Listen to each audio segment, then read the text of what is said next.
নমস্কার, আমি বিশ্বজিৎ। আশা করছি আপনারা সকলেই ভালো আছেন। আমি আজকে কথা বলবো পোস্ট ট্রমাটিক স্ট্রেস ডিসঅর্ডার নিয়ে। এটা আসলে ট্রমা ও স্ট্রেস জনিত একটা মানসিক ব্যাধি। তো এই ব্যাধিটা সম্পর্কে জানতে গেলে না আমাদেরকে একটু ট্রমা এবং স্ট্রেস সম্পর্কেও ওয়াকিবহাল হতে হবে। ট্রমা হলো কোনো ভয়াবহ, যাতনাময়, নৃশংস, দমন পীড়নমূলক, ধ্বংসাত্মক এমন কোনো ঘটনা বা দুর্ঘটনা, একটা অভিজ্ঞতা। তো যে কোনো ধরনের খারাপ অভিজ্ঞতাটা তো আমাদের জন্য ভীষণই পীড়াদায়ক, এবং সেই পীড়া আমাদেরকে শারীরিক, মানসিক দুদিক থেকেই ক্ষতিগ্রস্ত করে তোলে। একটা সময়ের পরে আমরা হয়তো সেখান থেকে পুনরায় সুস্থ জীবনে ফিরেও যাই, কিন্তু কিছু ক্ষেত্রে না আমাদের এই ফিরে যাওয়াটা বোধহয় সম্পূর্ণ হয় না। অন্তত মানসিক আঘাতের ক্ষেত্রে এরকম হয়।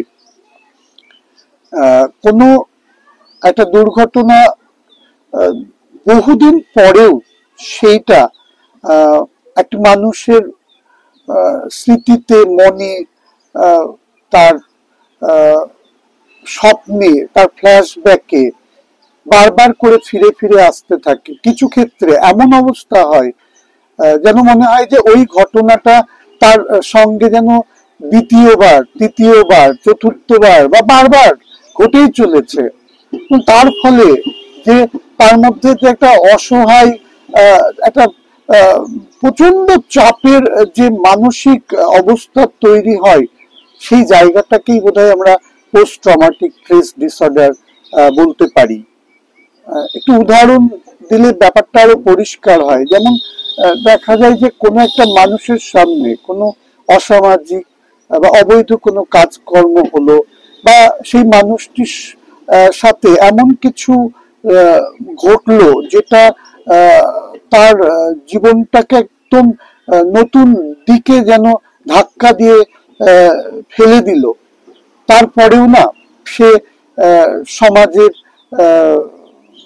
রক্তচক্ষুর ভয়, কারোর কারোর হুমকির ভয়, আইনের ভয়, লোক লজ্জার ভয়, তার কিছু কাছের সম্পর্ক ভেঙে যাওয়ার ভয়, তার কেরিয়ারের ভয়, তার বন্ধু বান্ধব হারিয়ে যাওয়ার ভয়, এই সব কিছু ভয়ে সে সিটিয়ে যায়, এবং সে তার সাথে ঘটে যাওয়া বা তার দেখা সেই ঘটনার কথা না কাউকে বলতে পারে না।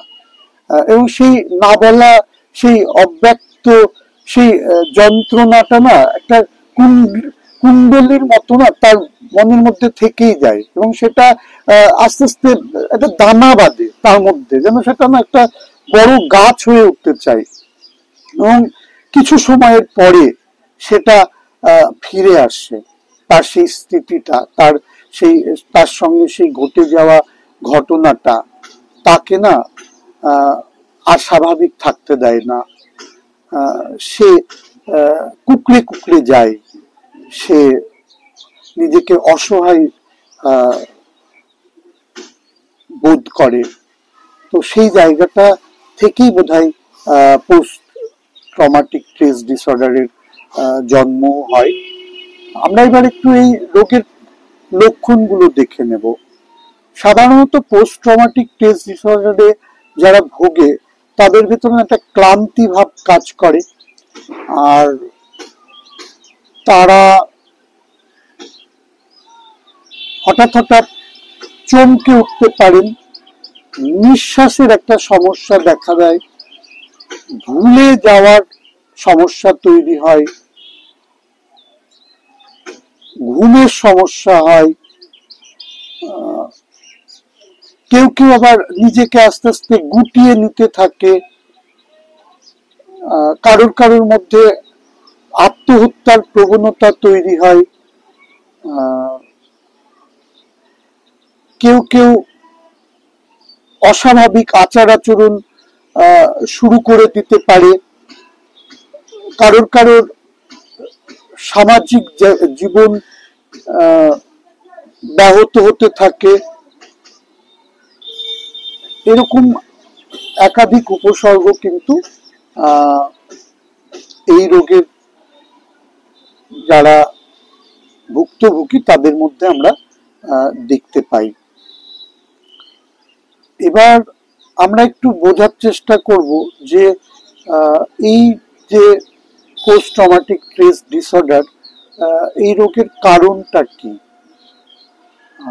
এই রোগের কারণ সামাজিক, জেনেটিক এবং বিশেষ কিছু ঘটনার কারণেই হয়ে থাকতে পারে। তবে মূলত দেখা যায় যে যে সমস্ত মানুষ জীবনের কোনো না কোনো সময় কোনো না কোনো এমন কিছু ঘটনার মধ্যে দিয়ে যাচ্ছে, যে ঘটনাগুলো তার জীবনকে অনেকখানি তার স্বাভাবিকতার জায়গা থেকে সরিয়ে নিয়ে যাচ্ছে, কিন্তু সে তবু কিছু বলতে পারছে না, তার জায়গাটা সম্পর্কে সে বোঝাতে পারছে না, এবং সে চেপে চেপে রাখছে সবকিছু। এই কারণটা তো মূল, এখান থেকেই এই রোগের তৈরি হয়। এছাড়া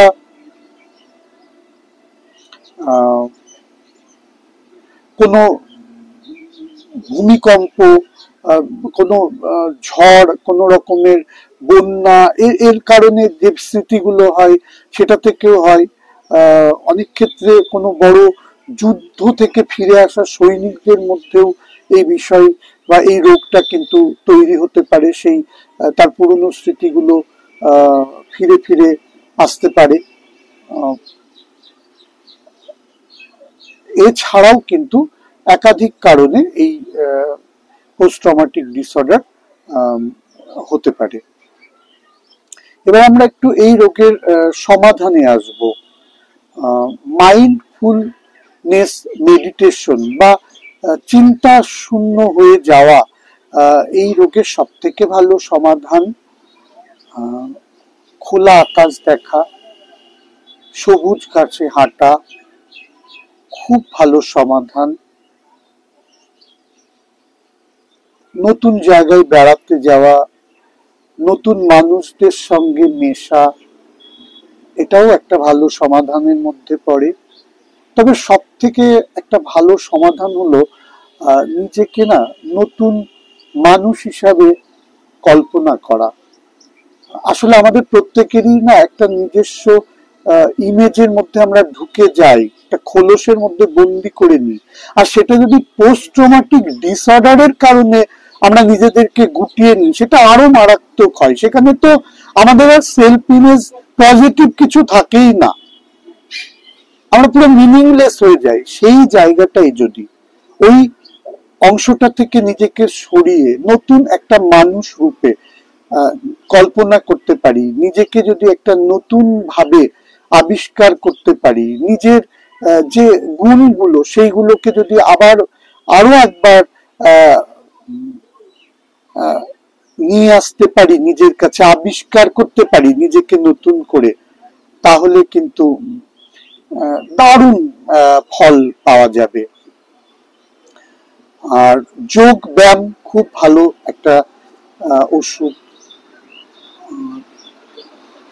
যদি প্রয়োজন পড়ে কাউন্সিলরের কাছে যেতে হবে, সাইকোথেরাপির সাহায্য নিতে হবে। প্রতিদিনের মতো আজকেও বলবো যে বেশি বাড়াবাড়ি হলে মনোচিকিৎসকের কাছে যান এবং সঠিক চিকিৎসা করান, এবং এই মানসিক ব্যাধি থেকে বেরিয়ে আসুন। কারণ এই মানসিক ব্যাধিটা না আর 5টা মানসিক ব্যাধির মতো না, এটা ভীষণ খারাপ অবস্থায় মানুষকে নিয়ে চলে যেতে পারে। কারণ এটা না অনেক সময় মানুষকে আত্মহত্যার দিকেও ঠেলে দেয়। তো সেই কারণের জন্য না আমাদেরকে একটু ভাবতে হবে এই অসুখটি নিয়ে, এই রোগটি নিয়ে। এবং আমার বিশ্বাস যে আমাদের যে সামাজিক যে সাপোর্ট, সেই সাপোর্টটা যদি আমরা দিই, অর্থাৎ কোনো একজন মানুষের সঙ্গে কোনো খারাপ কিছু ঘটে গেলেই তাকে যেন আমরা দেখে না দিই, তার গায়ে যেন একটা লেবেল এঁটে না দিই, একটু যেন আমরা ওই ব্যাপারটাকে নিয়ে একটু মানবিক ভাবে, একটু সহনশীল ভাবে, যে মানুষটির সঙ্গে খারাপ কিছু ঘটেছে তার জায়গাটাই যদি একটু নিজেকে বসিয়ে কল্পনা করে নিয়ে আমরা যদি সবকিছু করি, তাহলে আমার মনে হয় যারা পোস্ট ট্রমাটিক ডিসঅর্ডারের মধ্যে আছে তারা ভীষণভাবে উপকার পাবে। কারণ এই রোগের সব থেকে ভালো ট্রিটমেন্ট হচ্ছে ভালো সাপোর্ট সিস্টেম থাকা। তো যে মানুষগুলোর সঙ্গে কোনো এরকম দুর্ঘটনা ঘটছে তাদেরকে আমরা যদি সাপোর্ট করতে পারি, আমরা প্রত্যেকেই যদি সাপোর্ট সিস্টেমের অংশ হয়ে উঠি, তাহলে নিশ্চয়ই পোস্ট ট্রমাটিক স্ট্রেস ডিসঅর্ডার থেকে আমরা বেরিয়ে আসতে পারবো। এই আশা রেখে, আপনাদের কাছে এই প্রত্যাশা রেখে আমি আমার আজকের ভিডিও শেষ করছি। আপনারা সবাই ভালো থাকবেন। পরের ভিডিওতে আবারও নতুন কোনো বিষয় নিয়ে আমি আপনাদের সঙ্গে কথা বলবো।